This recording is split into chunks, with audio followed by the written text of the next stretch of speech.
चलना है मेरे तो तुझो राम का नाम पकड़ लो। और जब राम का नाम पकड़ लोगे तो उससे कह देना तेरी मर्जी के हम हैं गुलाम,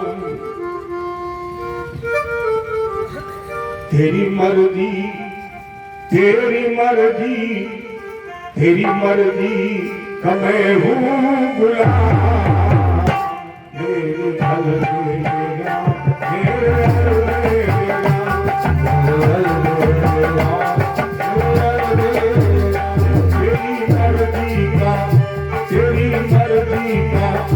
तेरी मर्जी का मैं हूँ गुलाम। मेरे अलबेला मेरे अलबेला मेरे अलबेला तेरी मर्जी का मैं हूँ गुलाम। मेरे अलबेला मेरे अलबेला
मेरा जीना हुआ है हराम।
मैं हूँ गुलाम मेरे अलबेले।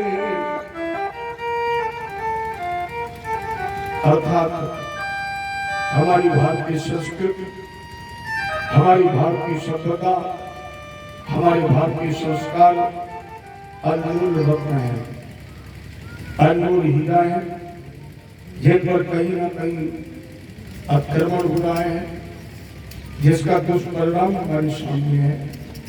लेकिन देवहूति जी ने उस परंपरा का निर्वहन किया।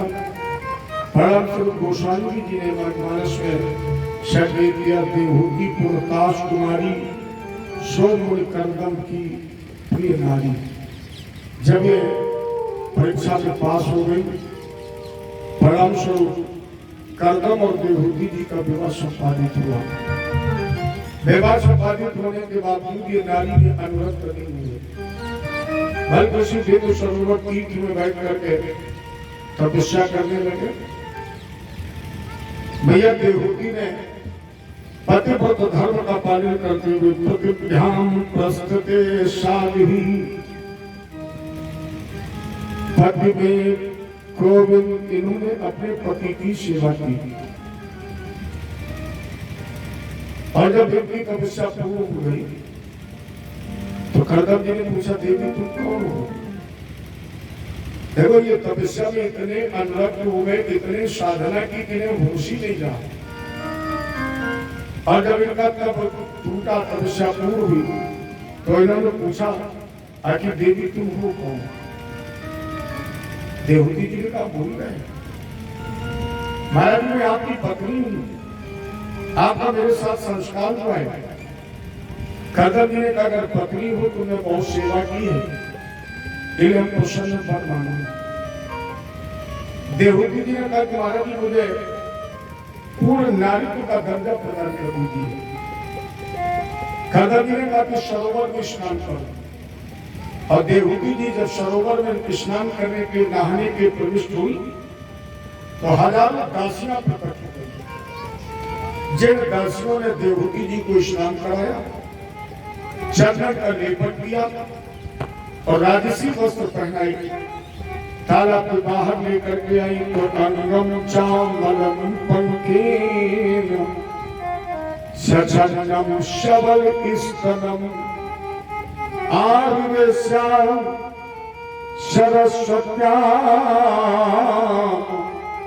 सरस्यु जलाशय जब जलाशय बड़े तालाब की बात निकली, इनका एक एक नृत्य निर्मल पवित्र था। कर्दम ने तब तक विमान तैयार कर लिया जो मन की गति से चलता था।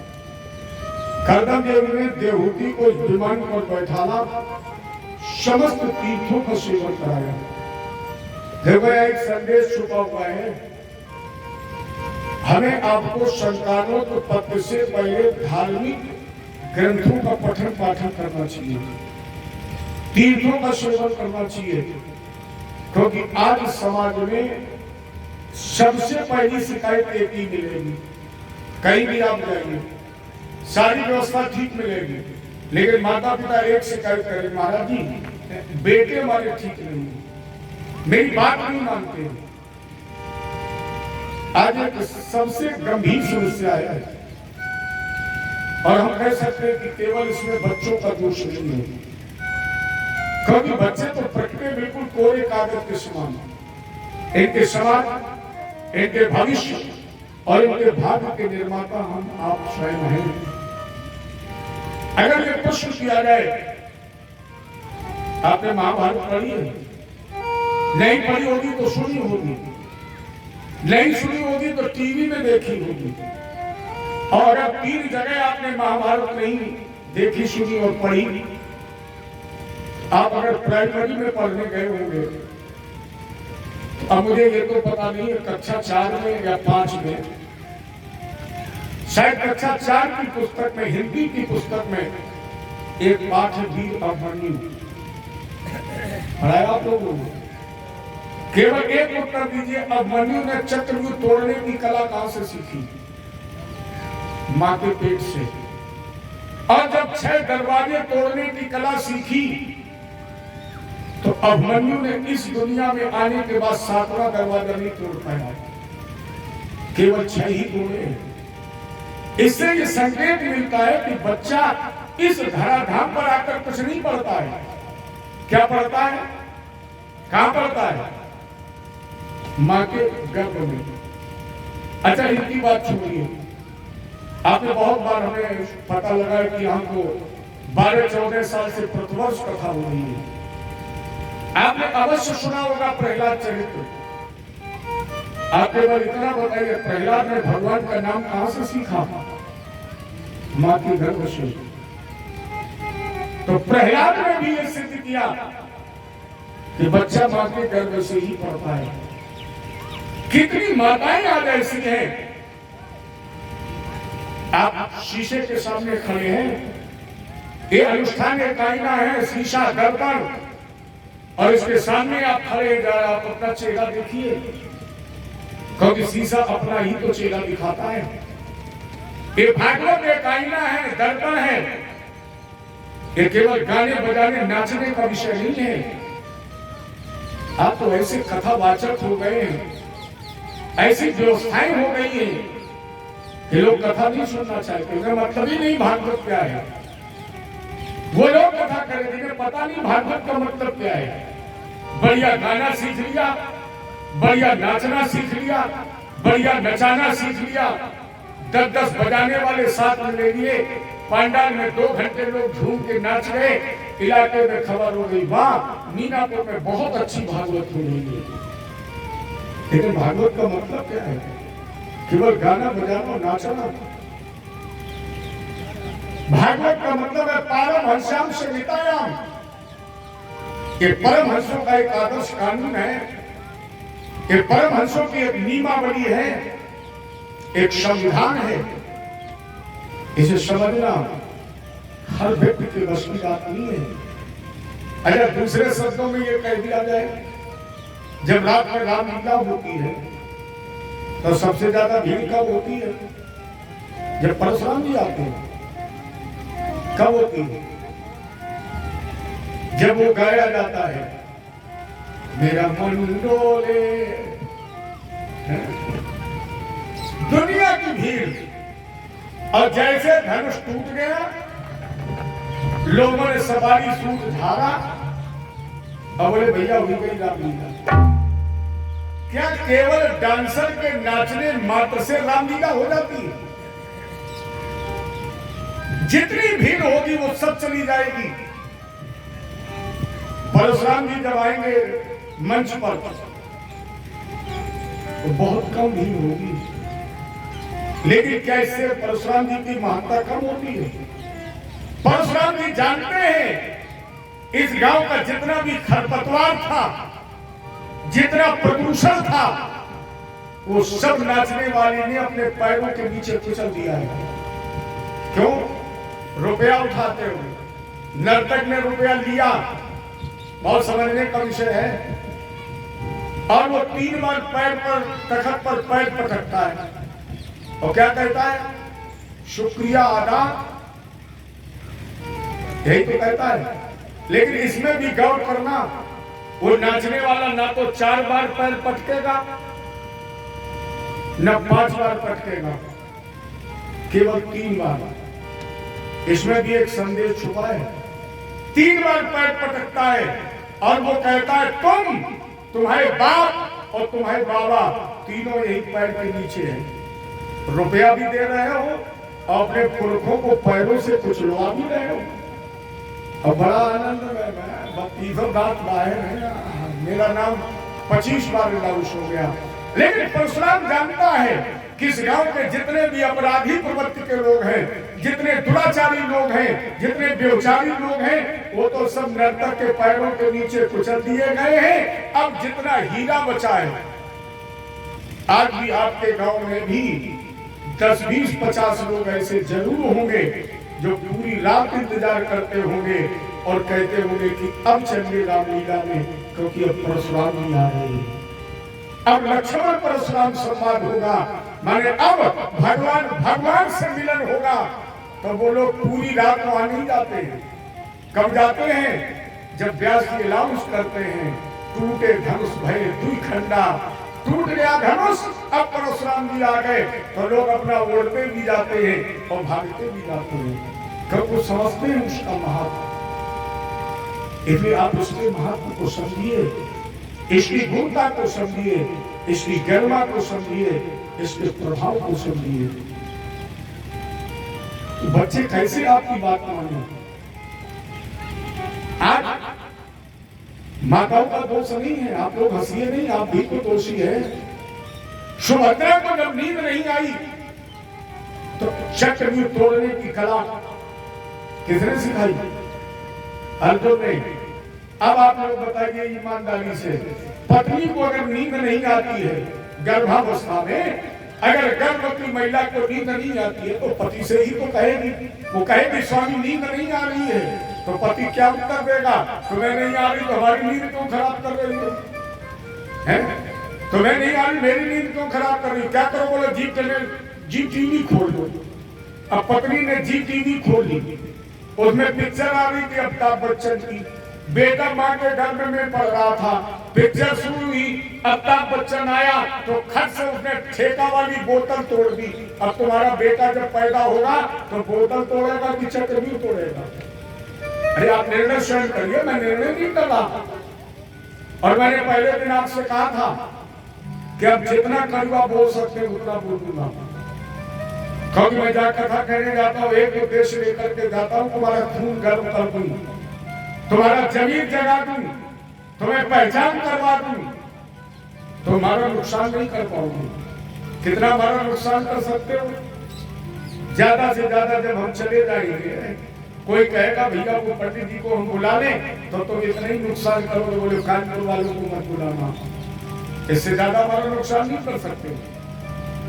ज्यादा से ज्यादा ये कहोगे कि भैया कानपुर वाले पंडित जी को मीठेपुर में मत बुलाना, लेकिन हम पोखराए आएंगे तो थोड़ी रोक पाओगे। ये आप अपने आप को जगाइए, अपने आप को पहचानिए। और जब माँ के गर्भ में बेटे ने बोतल तोड़नी सीखी, तो आप ध्यान दीजिए, आपकी पूरी जिंदगी केवल बोतल पर ही है। 1 मिनट आप बगैर बोतल के जिंदा नहीं रह सकते हैं। आज हम पढ़ने जाते हैं, पढ़ने की छोड़िए, जब माँ की गोद में जैसे आए वैसे सबसे पहले दूध की बोतल। अरे है किसी माँ का अपने बच्चे से दूध का कर्ज? माता कहती है मैंने तुझे खून पिलाया है, लेकिन एक माँ की बात बच्चे कैसे मान ले, क्योंकि बच्चे तो माँ के दूध के कर्जदार ही नहीं है।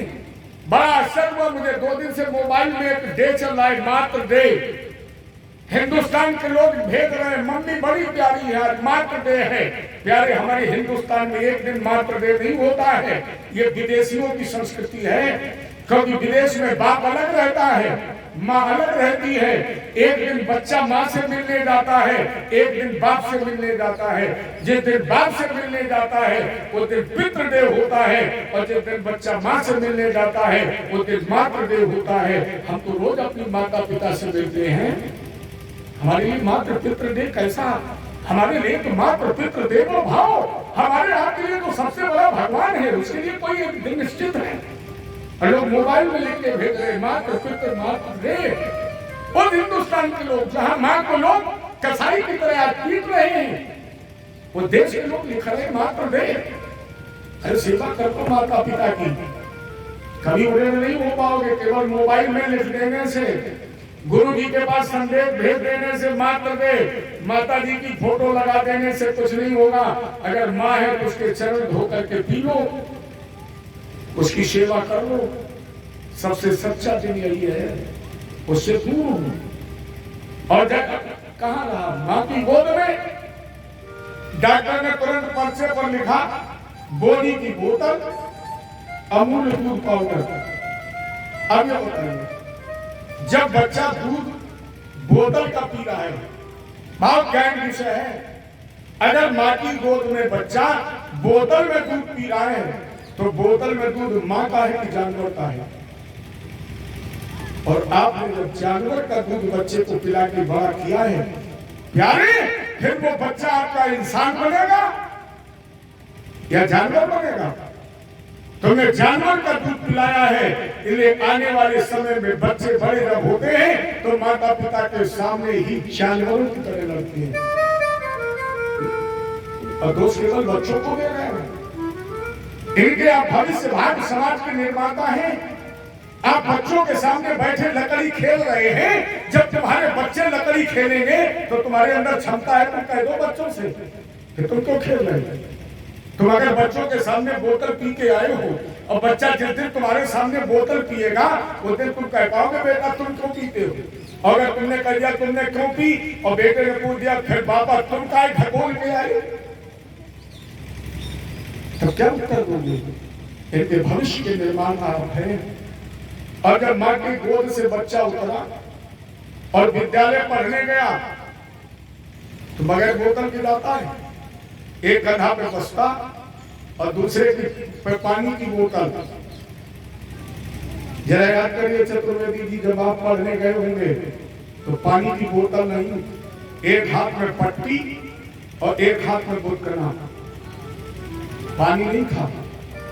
और साथ में एक दिया जाता तो काला काला वो क्या उसको भुट्टा खड़ुआ। पहले स्कूल में जाकर क्या करते थे, सबसे पहले भुट्टा और फिर इस तरह उंगली से देखते थे चिकनी हुई कि नहीं हुई। घर में आते थे, माता पिता कहते थे बेटा पहले पाठ याद करो तब भोजन मिलेगा। देखो सरकार भी बदल गई, केवल आप नहीं बदले। हम जब पढ़ते थे तो घर में कहा जाता था शाम को भोजन मिलेगा कब? बोले पहले पाठ याद करो। आज सरकार कहती है मिड डे मील में कड़ी चावल खाओ, पढ़ो चाहे तमाम गिरो जाए। कितनी संस्कृति बदल गई। पहले भोजन मिलता था, बाद में पहले शिक्षा, और अब पहले भोजन बाद में। अब पेट भर गया, बता कोई पढ़ाई पर लगेगा। पहले लालच रहता था खाना मिलेगा, भैया याद कर लो जल्दी, और पहले खाना मिल गया। क्या नियम बदल?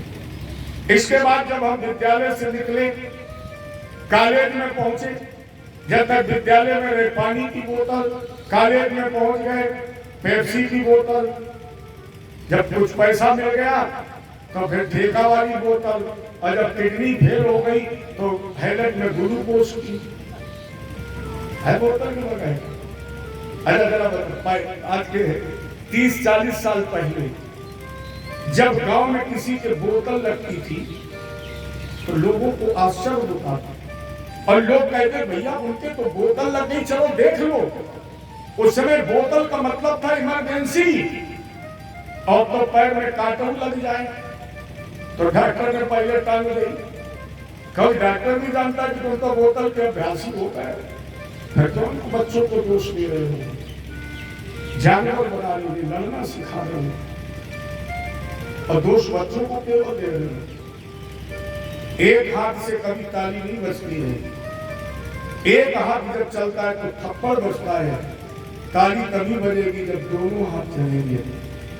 तो देवहूति और करदम जी के विवाह से हमें आपको ये संदेश मिलता है कि संतानोत्पत्ति से पहले हम रामायण पढ़ें, संतानोत्पत्ति से पहले हम भागवत का अध्ययन करें, हम गीता का पाठ करें, हम महाभारत पढ़ें, मंदिरों में जाएं, भगवान की पूजा करें, और जब पूजा करेंगे तो निश्चित श्रवण का जन्म होगा। कोई इसमें दो राय नहीं। श्रवण अच्छा दूसरे नाम का प्रभाव भी होता है। पहले लोग कहते थे पुत्र, तात, बेटा, और अब लोग क्या कहते हैं, किसके लड़के? लड़के को 3 बार कहिए, अर्थ स्पष्ट हो जाएगा। लड़के, लड़के, अरे मार के, पीट के, भेड़ के तब पैदा लड़के, और जब लड़के पैदा हुए तो लड़के हैं तो क्या गलत करती है, नाम ही उनका रखती है। तो करदम जी ने देवहूति जी को विमान पर बैठाला, समस्त तीर्थों का सेवन कराया, लौट करके जब अपने आश्रम पर आए तो 9 कन्याएं पैदा की, और 9 कन्याओं को जन्म देने के बाद करदम जी ने कहा देवहूति अब गृहस्थ जीवन का धर्म पूरा हो गया, अब हम वानप्रस्थ स्वीकार करना चाहते हैं। देवहूति जी ने कहा रुकिए स्वामी, अभी नहीं। क्यों? बोले अभी हमें परमात्मा का दर्शन पुत्र रूप में नहीं हुआ। दूसरी बात, स्त्री का सर्वस्व पति है। एक ही धर्मो एक व्रत नेमा, काय वचन मन पति पद प्रेमा। स्त्री का सर्वस्व पति है। मनसुरत में एक श्लोक आया है, कुतिशितम पतितम मूढ़म दरिद्री रोगणी जड़म कुल्या विश्व तुल्यम चा कांतम पश्यति संततम। कुतिशितम पतितम मूढ़म, पति चाहे रोगी, विषयी, कामी, शराबी हो, स्त्री के रूप भगवान कृष्ण के समान ही है। पूजा करनी चाहिए। पति ही जप है, पति ही तप है, पति ही है करतार, पति ही से पति है इस तन की, पति ही से पति है इस तन की, बिन पति विपति हजार, बिना पति सुना है संसार। स्त्री का सर्वस्व तो पति है। परिणाम स्वरूप करदम जी ने कुछ समय के लिए वानप्रस्थ देने का विचार किया दिया। अगर वानप्रस्थ का विचार किया गया तो तस्याम पौत्र थे काले भगवान मधुसूदन कार्दमवीरमापन्नो अग्ने जगनिरुद्धारुण। कुछ समय के पश्चात करदम जी के संसर्ग से देवहूति ने भगवान का तेज को अपने गर्भ में स्थापित कर दिया। समय आने पर करदम जी ने अपनी 9 कन्याओं का विवाह 9 ऋषियों के साथ किया। जैसे कलाराम की कन्या का विवाह मरीज के साथ किया, अनसुईया जी का विवाह अत्रि जी के साथ किया, अरुंधति का विवाह वशिष्ठ जी के साथ किया, क्रियाराम की कन्या का विवाह कृतु जी के साथ किया, शांति नाम की कन्या का विवाह धर्मा जी के साथ किया, गति नाम की कन्या के विवाह कुले जी के साथ किया।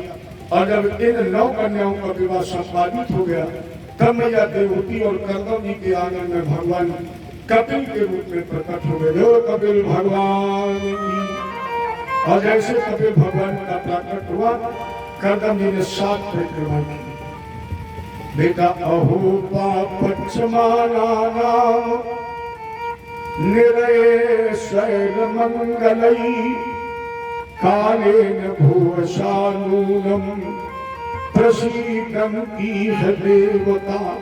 प्रभु हम जानते हैं आप पुत्र रूप में मुझे दर्शन देने के लिए आए हैं, लेकिन आप तो वो हैं जिसका दर्शन देवता चाहते हैं, लेकिन दर्शन को दूर उन्हें आपका प्रसाद ही नहीं मिलता है। हे प्रभु मेरा कल्याण भगवान बोले, पिताजी मया प्रोक्तम हि लोकस्य प्रमाणं सत्यलौकिके अथा जनि मया तुभ्यं यत् भोजमृतं मुनि। हे महात्मा, संसार में मेरे दो रास्ते हैं, लौकिक और वैदिक, लेकिन लौकिक और वैदिक दोनों मर्यादाओं पर मेरे जितने भी कथन हैं, जितने भी मेरे मत हैं, जितने भी मेरे विचार हैं, वो अपने आप में प्रमाणित हैं। मुझे प्रमाणित नहीं किया जा सकता है, क्योंकि मैं तो जग को प्रमाणित करता हूं। इस संसार में मृत्यु दुर्जय है, लेकिन पिताजी दुर्जय मृत्यु को जीत कर बेटे अगर अमृत को चाहता है तो मेरा चिंतन करे, मेरा भजन करे, क्योंकि प्राणी जो शुभ अशुभ कर्म करता है, न्याय और अन्याय करता है, अगर वो मुझे समर्पित कर देता है तो अमृत को प्राप्त कर सकता है। ये पिताजी हरि भैरी रख ले हरि का नाम, एक एक क्षण केवल हरि का चिंतन। पिताजी मुक्ति का कोई तू जतन कर ले, मुक्ति का कोई तू जतन कर ले, रोज थोड़ा थोड़ा हरि का भजन कर ले, रोज थोड़ा थोड़ा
करेगा तो बड़ा ही सुख पाएगा, भक्ति करेगा तो बड़ा सुख पाएगा।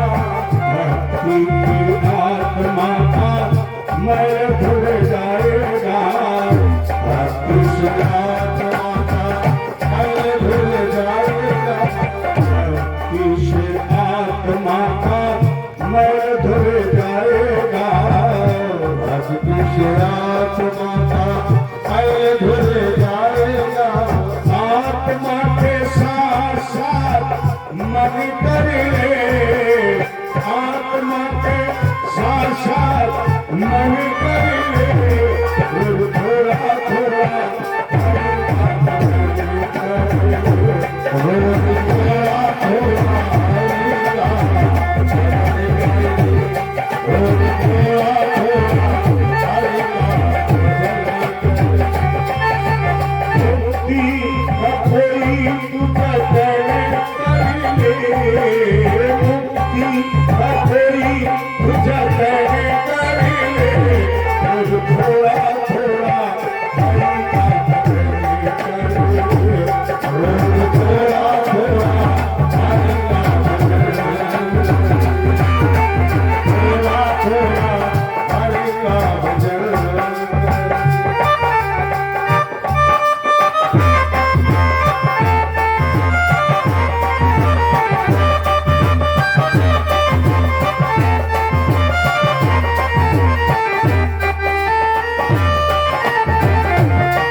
जग की यही है निशानी, शंभु जग नहीं है निशानी, अच्छे चलन और मीठी है पानी, अच्छे चलन और मीठी है पानी, खुद काया में कफन करे, खुद काया में कफन करे, थोड़ा थोड़ा हरि का भजन करे, थोड़ा थोड़ा हरि का भजन करे, मुक्ति का थोड़ी तुझे करे, मुक्ति का थोड़ी तुझे करे,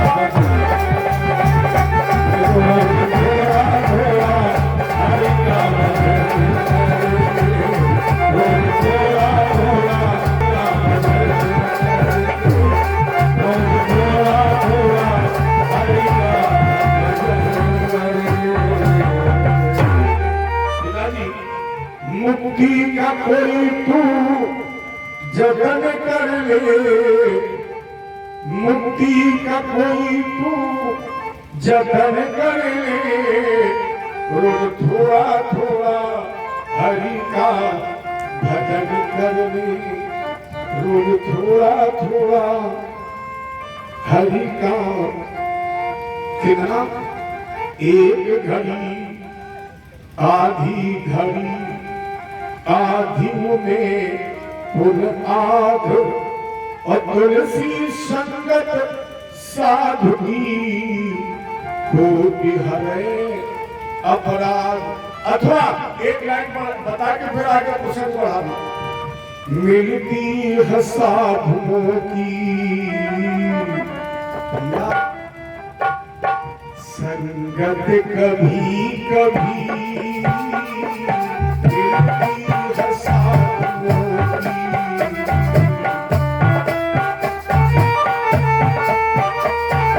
मिलती है साधुओं की संगत कभी कभी, मिलती है साधुओं की संगत कभी कभी,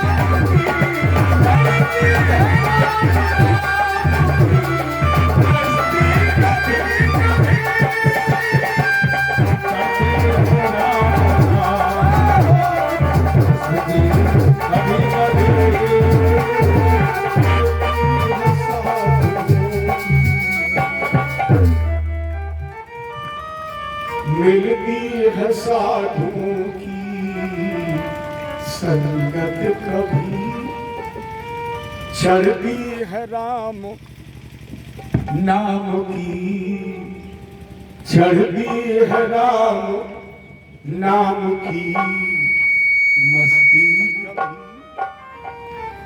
और जिस पर चढ़ जाती है, जिस पर चढ़ जाती है या जिस पर चढ़ गई है वही इस पाताल में है। जिन पर चढ़ गई है राम के नाम की मस्ती वही इस पांडाल में है। रोज दिखाई पड़ रहे हैं, आज भी दिखाई पड़ रहे हैं, और जिन पर नहीं चढ़ी और चढ़ती भी नहीं है। ये थोड़ा थोड़ा। चलिए आज हम आपको ऐसी 4 जगह बताते हैं जहां कोई काम नहीं है आपको। आप उस 4 जगह आप भजन कर ले तो 24 घंटे आपकी भगवान की सेवा हो जाएगी। और सबसे पहला भजन, जब आप सुबह चारपाई पर जगे, जैसे आप खुले उस समय कोई काम तो करते नहीं, काम की तैयारी करते हो। जैसे आप खुले, आप काम की तैयारी भी करें और भजन भी करना शुरू कर दें। कम से कम 6 मिनट लग जाएंगे। पहला भजन। दूसरा भजन, जब आप गृहकार्य करने के बाद स्नान करने जाएं, बाल्टी उठाएं, भजन करना शुरू कर दें और मेरी समझ में कपड़े बदलने तक आप कोई दूसरा काम तो करते नहीं, नाने कोई दूसरा काम होता है। जब तक कपड़े नहीं बदलोगे तब तक दूसरा काम नहीं होगा। माने नहाने की तैयारी से लेकर कपड़े बदलने तक आप भजन करने कम से कम 6 मिनट लग जाएंगे। कितना हो गया? 12 मिनट। जब आप तैयार हो जाएंगे, आपकी माँ होगी, पत्नी, बहन जो भी होगी, वो आपसे कहेगी भोजन तैयार है, आइए भोजन करने। और जैसे आपको संदेश मिले भोजन तैयार, आप चौके तक पहुंचे, इसके पहले भजन कर ले, खाली सामने आए, भजन तक 6 मिनट लग जाएंगे आपको। प्रेम से भोजन करो। ये तीसरा भजन। और जब शाम को दुनिया के काम करने के बाद भोजन करके आप चारपाई पर जाएं, मेरी समझ में ऐसा तो कोई है नहीं कि जाते जाते लुढ़क जाए। चारपाई पर जाएं, आप भजन करें कब तक? जब तक नींद ना आ जाए। कम से कम सोने में 6 मिनट लगेंगे। कितना हो गया? 6 को ये बगैर किसी अतिरिक्त समय के भजन है। इसमें आपको भगवान के भजन के लिए समय नहीं निकालना है। आप अपना काम ही करते रहिए और 4 बार 4 टुकड़ों में भजन कर लीजिए। 24 मिनट भजन हो जाएगा। और अगर आपने 24 मिनट भजन कर लिया तो भगवान तुम्हारी रक्षा 24 घंटे करेंगे। इसी समय में कर लो, मत निकालो समय। करदम जी चले गए, मैया देवहूति को बहुत सुंदर उपदेश दिया कबीर भगवान ने। कब मैया देवहूति ने कहा, बेटा एक संशय है, ये मेरा और ये तेरा है। जबकि सभी लोग जानते ये ना तेरा है और ना ये मेरा है, यह केवल रंग बसेरा है। लोग कहते जिंदगी में हजारों का मेला जुड़ा, हंस जब उड़ा तब अकेला उड़ा। हे मन मुसाफिर निकलना पड़ेगा, काया कुटी खाली करना पड़ेगा। ये जो भ्रम है, जो संशय है, आप इसे नष्ट कर दीजिए। भगवान बोले, माता जी चेत खलवस्व बंधाई रतमवा पुंस मुक्तई गुणेषु सत्यम बंधाई रतमवा पुंस मुक्तई। हे मां, हे जगती, हे देवी, जीव के मोक्ष और बंधन का कारण मन है। क्योंकि ये शरीर जड़ है, इसे सुख दुख नहीं मिलता है। अगर शरीर को सुख दुख मिलता होता तो जब संसार घाट पर चलाया जाता तो कर भाग खड़ा होता। आत्मा सुख दुख से रहित है, क्योंकि ईश्वर अंश जीव अविनाशी और चेतन अमली सहज सुख राशि। ये ईश्वर का अंश है, चेतन है, इसे सुख दुख का भान नहीं होता है। सुखों की राशि, और सुखों की राशि कौन है? सो आनंद सिंधु सुख राशि और करते त्रैलोक सुपासी। और साधारण अर्थ में वो कौन है? बोले सो सुख धाम। कौन है सुखों का धाम? राम असनाम। राम को राज्य अभिषेक में सुख नहीं और राम को वनवास में दुख नहीं, क्योंकि राम बन ना गए होते तो राम बन ना गए होते, राम बन गए, इन्हें प्यारे राम राम बन गए। और ये जीव को सुख दुख से रहित है। फिर भी ये तेरे मेरे का जो भ्रम है, ये मन करता है। मन जब विषयों में बनता है तो जन्म और मृत्यु, और मन जब विषयों से युक्त होकर भगवान की सेवा में लग जाता है तो जन्म और मृत्यु के बंधन को काट भी देता है। माता जी जरा सोचिए, 9 मास रहो पुनि गर्भ महा और तब प्रभु से तुमने कौल की। क्या वचन दिया? मैं बाहर हो हरि भक्ति करूं और यही कारण प्रभु ने जन्म दिया। और इस आय जगत में भूल गए और ताके सब लोग भय दुखिया। ज्ञानेश कहे सुन ले बिनती और भज राम सिया। भज राम भूल गए सुधमा दिन की। किस दिन की? जब नार बधो धरणी पे आलू।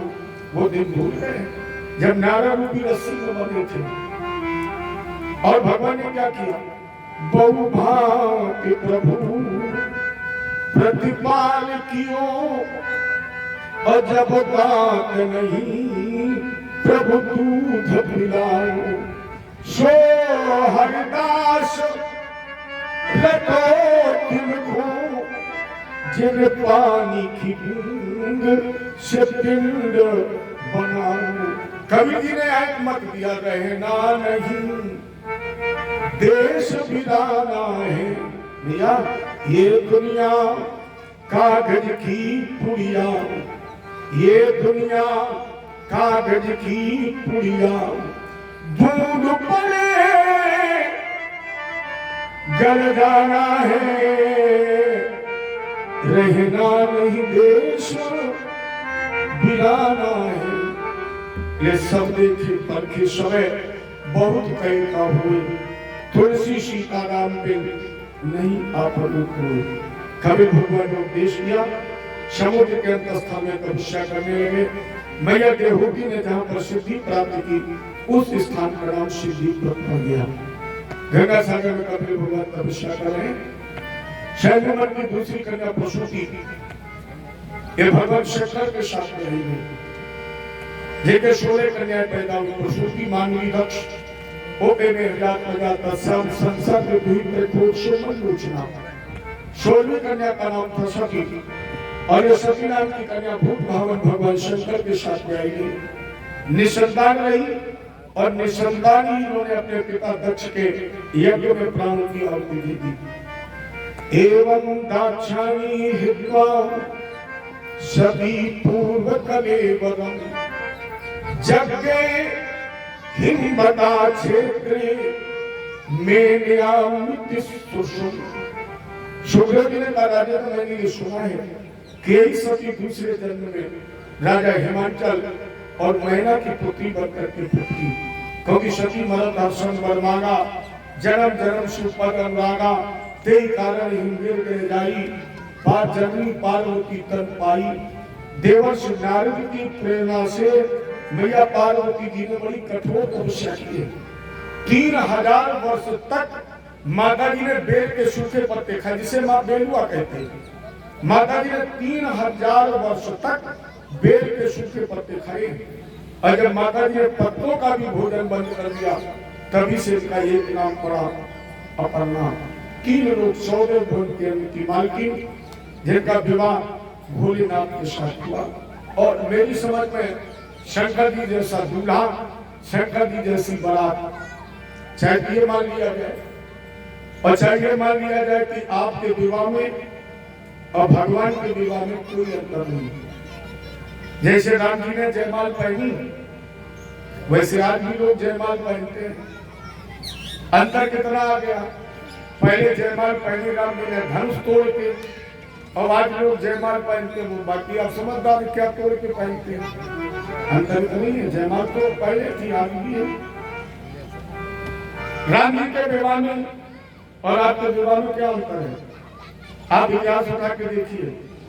राम जी के अलावा आज तक दुनिया में कोई ऐसा दूल्हा पैदा नहीं हुआ जिसकी बारात बाद में जाए और दूल्हा 15 दिन पहले ससुराल पहुंच जाए। राम जी अपने आप में ऐसे बेजोड़ दूल्हा थे जिनकी बारात दशरथ जी बाद में ले गए और राम जी बाबा विश्वामित्र के साथ अटैची टांग के 15 दिन पहले ससुराल। भागवत में बलराम भैया के विवाह की कथा है। आपके विवाह में बलराम भैया के विवाह में क्या अंतर है? बलराम भैया के विवाह की जब बात हुई तो बलराम भैया की लंबाई थी 7.5 हाथ और जिस लड़की के साथ इनका विवाह हुआ उसकी लंबाई थी 27.5 हाथ। माने दूल्हे से दुल्हन की लंबाई 20 हाथ ज्यादा। अगर शंकर जी ने कहा तो क्या हम तुमसे पीछे? अब शंकर जी के विवाह में आपके विवाह में क्या अंतर है? आप दूल्हा बने होंगे, माँ ने भी देखा होगा, बहन ने भी नून राई उतारी होगी, लोग देखते हैं। लेकिन जब शंकर जी दूल्हा बने तो स्त्री पुरुष सिवा वृद्ध बच्चों की बात छोड़ो, बाबा ने कहा शंकर जी दूल्हा बने तो गाय बैल भैंसों ने लाई दी, जिस गली से निकल जाए अपने आप में बेजोड़ दूल्हा बने। भोलेनाथ सबई शंभुगन करई सिंगारा, जगन मुकुट और मोर सवारा।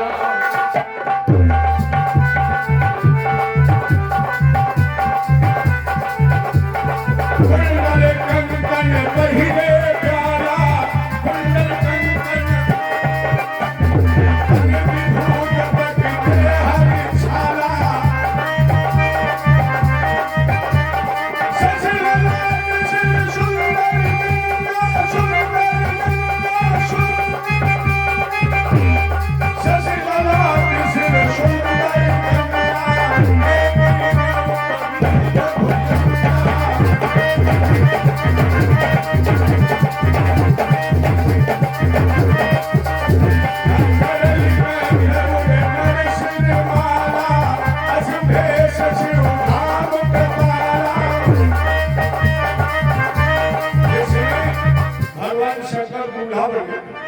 कितने बेजोड़ दूल्हा बने। बाघंबर, मृगशालू, मरघट भस्म, जटाओं का बन गया चूड़ा, बन गया मऊ।